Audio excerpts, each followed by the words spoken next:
All right. Well, some additional thoughts for Public Enemy, and it takes a nation of millions to hold us back.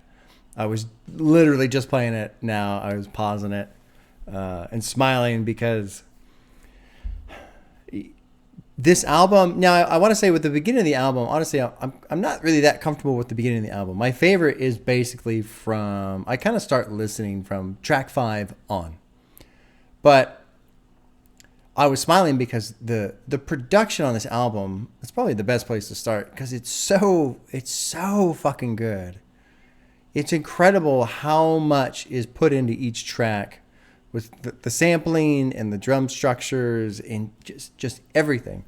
There are a couple tracks that have kind of like that high pitched, kind of like a squealing noise in the background, and that kind of bugs me a little bit, but I've noticed if I just turn it up more, it brings in all the other sound, and I don't really notice that higher pitched repeating sound anymore, or at least as much. But what's so cool with this album and the production and it being from 1988, and you can hear that in the album, and it's so fun for me because almost every time my brain goes, oh, this is older, and then it takes a second, and then it goes, yeah, but this is really good. Like really good in terms of what they were able to do. Unfortunately, with it being Christmas this week while I was listening to the album, I didn't get as many listens as I like to get normally on a week. But I wish I could have spent more time, and there's probably some stuff out there on YouTube. I'll have to look and see. I didn't even get a chance to go through the comments. I was going through them just now too. But what kind of equipment do they have available to make this album in terms of production? Because I feel like what we have now, or even 10 years from now, vastly different from 88 or 87 when they were making the album, or 86 or whenever, right? And it is kind of neat too to hear an album that exists on that edge of transition of what you were allowed to do with samples, or what you could just do because it was the wild, wild west of samples before copyright law came in and people started saying, hey, you gotta either pay us royalties or however that works, right?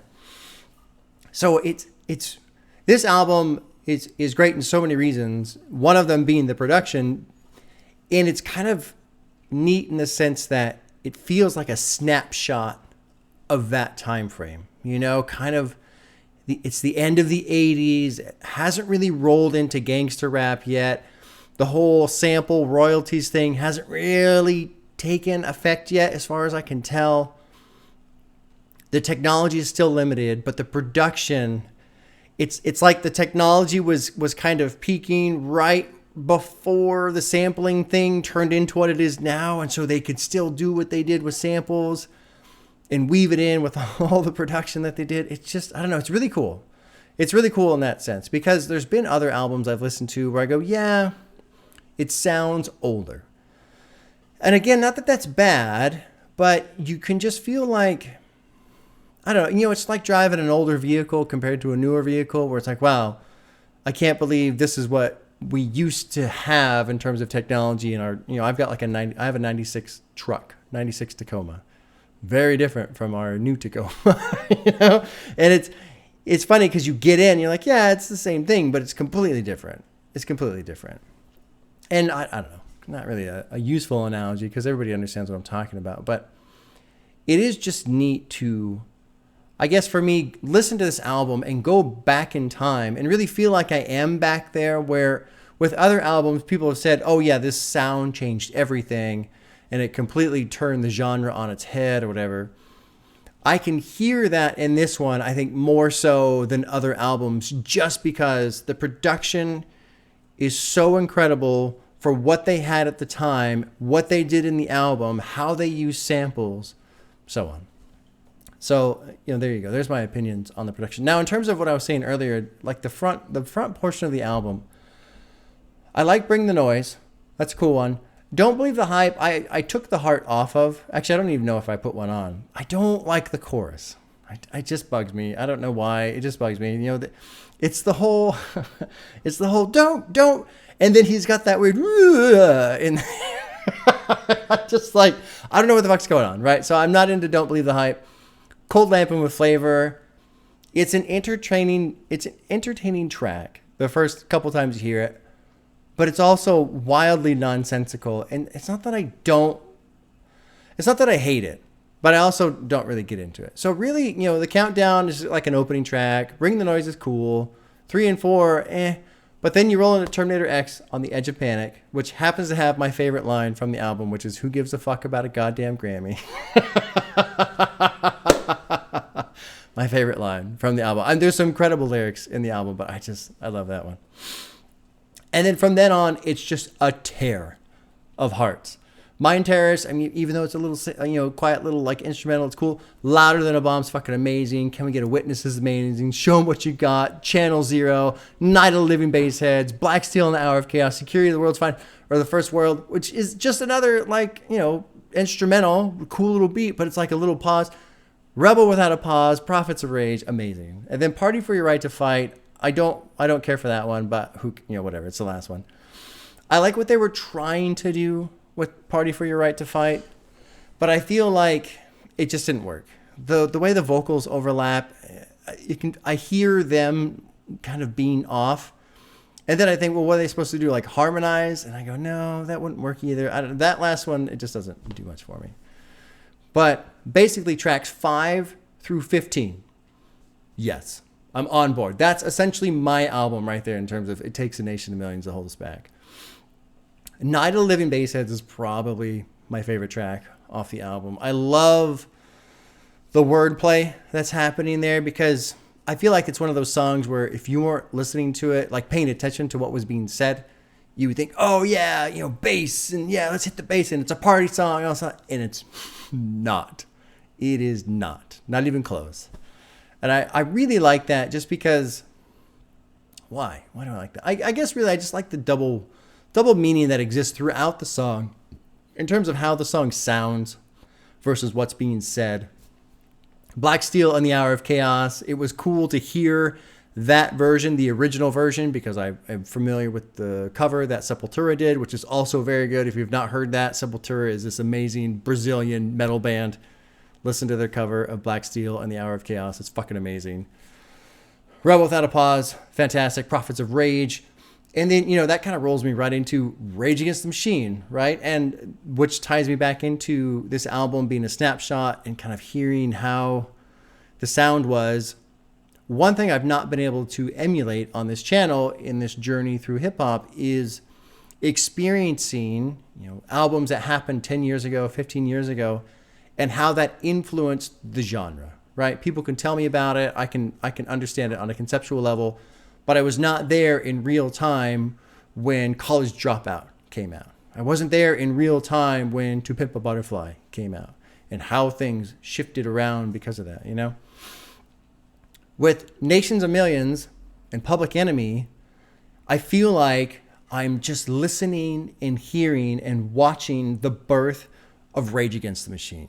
And I love Rage Against the Machine. And so it's so cool to sit here and basically shift back into 1988 and imagine the guys. Now, I'm assuming they're all fans of Public Enemy. I don't know how big of a fans they all are or whatever. But seeing the influence of this album pour into Rage Against the Machine and what they eventually became is so fucking cool for me. So cool. Because I've been listening to their music for 25 years and I've loved it for 25 years. And it's just neat to finally, I feel like, not necessarily emulate the experience of an album shifting a genre, because that's not what's happening there, but an album essentially birthing its own little offshoot. Because Rage Against the Machine, in a way, it's kind of their own genre with Zach rapping and the metal, well, not necessarily metal, but, hard rock metal going on with the rest of it.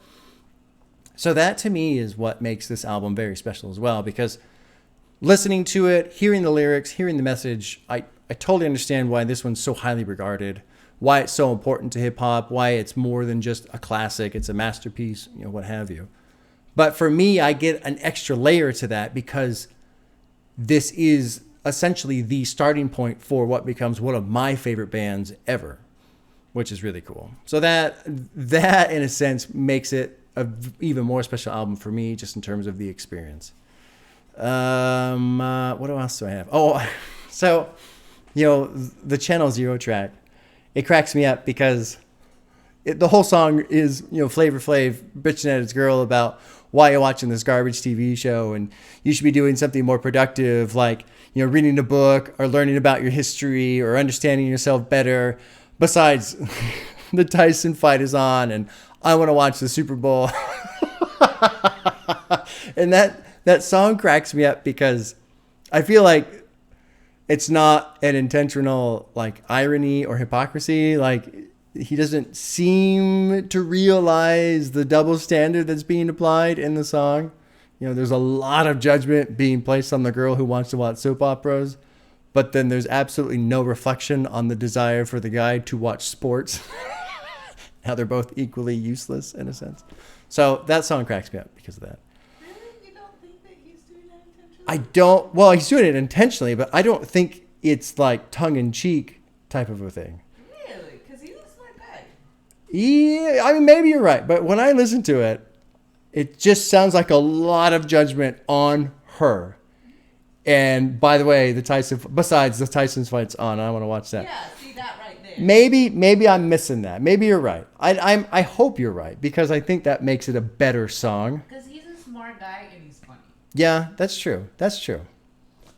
I'm going to side with you on this one because I want you to be right. I don't know if you necessarily are, but that song, it cracks me up. What else we got?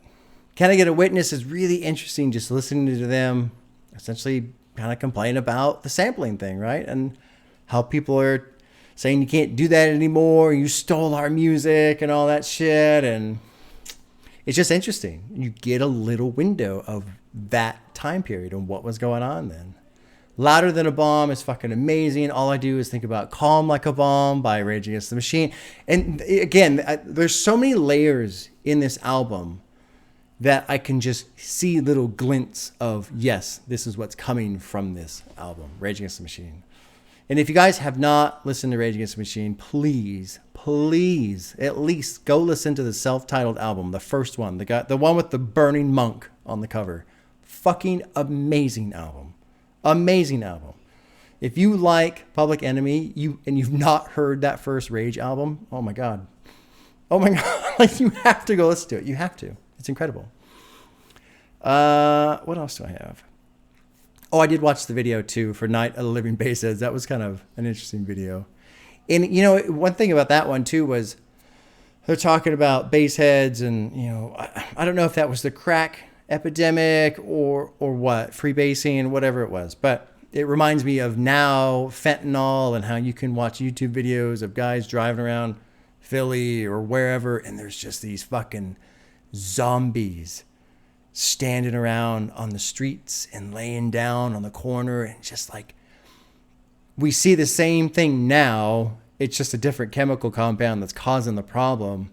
And what do I want to say? I want to say it makes me have sympathy, but not so much, but it's crazy. It just keeps happening. The shit just keeps happening. And I don't want to say that the fentanyl crisis is worse than what was happening then or the other way around. It just keeps fucking happening. And it's really weird right now, man, to go on YouTube and watch in high resolution 60 frames per second video of these zombies.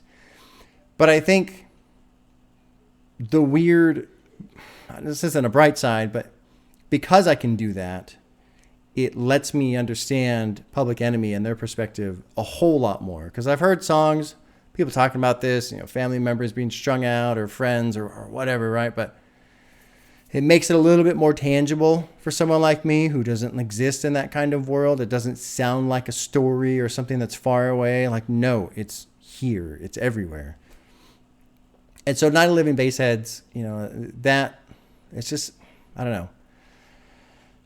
It just keeps fucking happening, man. And I pound on that a little bit just because I was saying that during the reaction as well, talking about how this album's got these layers of talking about, I don't remember what I said in the reaction, but, marketing and advertising and government and all these little things, all these structures that are in place, radio being a gatekeeper for what gets played and media being a gatekeeper for what gets talked about. And they're all still here. Same thing with the fucking mass amounts of drug addicts whose lives are just being ruined by this shit. And it's weird. It's still here. I mean, this was 88. It's 22. This is 35 fucking years ago, man. Anyway, take that for what it is. I won't touch on that anymore. What else do I have? I think that's it. Really cool album. I'm glad I finally got to it. I will absolutely do Fear of a Black Planet. I don't know when. There's some other 80s albums people talk about. Paid in Full is on my list, absolutely. I would love to do Straight Outta Compton. I'd like to do Ice Cube's America. What is it? America KKK? However you pronounce the album name. Paul's Boutique would be kind of cool. So there's more 80s stuff on my list. There's not a terrible amount, but there's some out there. One thing that did surprise me, and maybe it's just because of the holidays and stuff, but not a lot of views. Not a huge deal. Not concerned about that. I don't chase views. I do what I think is important and based off of what people talk about in terms of, what's critical for going through a proper journey in hip hop. But yeah, not a lot of views. And so I start to wonder too, how much of my audience wasn't even fucking alive when this album came out. And so it's funny how you get some of these classics, these like keystones of hip hop that so many people who listen to hip hop haven't heard, In one thing I'm starting to see, which I really enjoy about the channel, and I think this will be the last thing I say, is that more often, a little bit more often, either on Patreon or YouTube or in Discord, I see somebody say, "Oh, I've never listened to this either. I'm going to listen to it with Bob." And it's kind of cool to have this idea of, as I journey, other people are starting to go with me. I like that. I like that idea. I think it's pretty cool. Just all of us exploring this together, Which also makes it fun for the new music that's coming that I'm going to start doing in 23. And with that, I'll wrap up the video. Friday will be Blueprint by Jay-Z. I don't know if YouTube's going to let me post it. If they do not, Patreon's $2 a month. There's a shit ton of albums, if you look in the description, of all the videos that are uncut reactions that you can watch on Patreon for $2 a month. If you want to just binge, have a blast. Anyway, that's it, and we'll see you guys soon.